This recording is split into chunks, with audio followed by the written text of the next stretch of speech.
We have recently brought you stories of disturbingly low bonds for violent criminals in Nashville. But this isn't low bond. This is no bond. And this is not someone anyone can promise is not a threat to this community.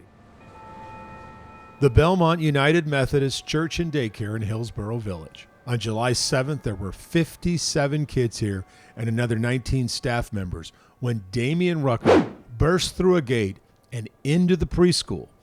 Police say he tried to get into a room with children, but the door was locked, so he ran into another room. Metro Police began clearing the building before officers tackled Rucker when he attempted to run from one room to another. He told police, quote, "God sent me here to rid the children of evil by blowing this place up and all places of worship to rid children of evil," unquote.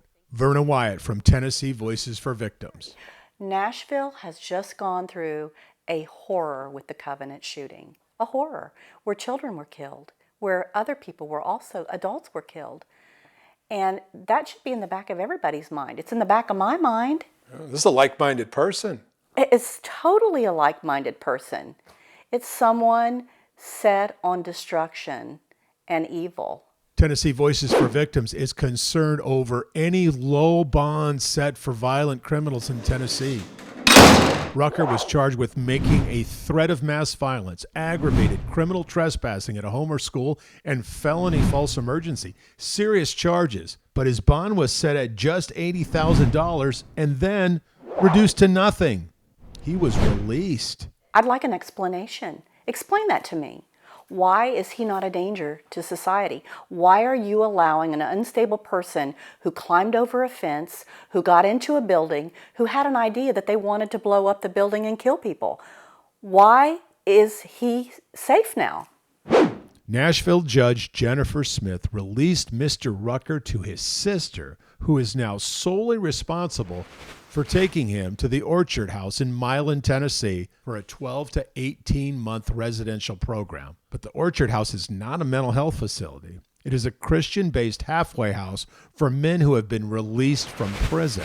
Judge Smith did order a mental evaluation, but that does not involve any residential treatment.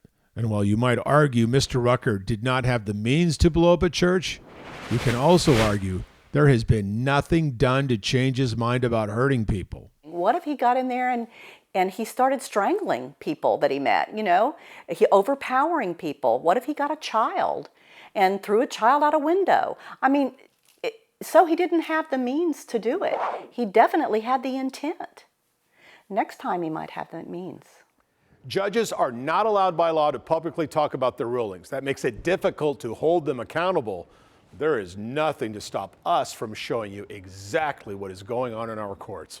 I'm Dennis Ferrier, Fox 17 News, your Code Red station.